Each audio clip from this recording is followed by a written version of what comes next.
Hi, everyone. This is Derek, the investment analyst here at Financial Services Advisory, here with your September 2020 market update.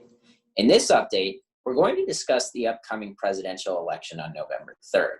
Given everything that has already happened in 2020, it may seem like the market has completely forgotten about another major event looming on the horizon, which is the U.S. presidential election on November 3rd, only a few short weeks away from now. Now that the major party conventions are behind us, we have established with certainty that the incumbent President Donald Trump will be the GOP or Republican Party's nominee for president, while Joe Biden, the former vice president, will be the Democratic Party's nominee for president. In addition to the presidency, there's also 35 Senate seats up for election and all 435 seats in the House of Representatives, making this a major important election. First, let's examine what a potential re-election of Donald Trump would look like. Back in 2017, President Trump's Secretary of the Treasury, Steve Mnuchin, said on a CNBC interview that the administration sees the stock market as a report card. Given that President Trump has also himself referenced gains in the stock market under his tenure frequently, I think it's safe to say that if he is reelected, market-friendly policies will continue to be pursued. So far under his tenure, up through the end of August 2020, the stock market has gained about 65% since his inauguration. If President Trump is reelected, that does not necessarily mean that the stock market must cooperate.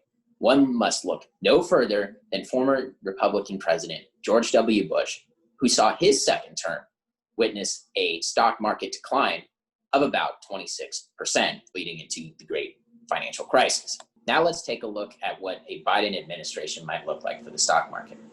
The former vice president has made no secret of his intent to raise taxes on America's highest earners, as well as reversing parts of the corporate tax cuts passed in the Tax Cuts and Jobs Act of 2017. However, Mr. Biden is unlikely to achieve this feat if there is not also a simultaneous takeover of the Senate by Democrats, along with a hold on the current Democratic House of Representatives. This would be known as a Democratic sweep. And it is certainly a possibility this year, as the Senate map is particularly challenging for Republicans as they are defending 23 seats to the Democrats' 12. So what can history tell us about potential outcomes this year? Well, according to Ned Davis research, 80% of the time when there's been a recession in an election year, the incumbent has lost their bid for re-election. Ned Davis also goes on to point out that since 1952, when there's been either a 20% decline in the markets or a recession in an election year, the incumbent has not won re-election. 2020 so far has had both.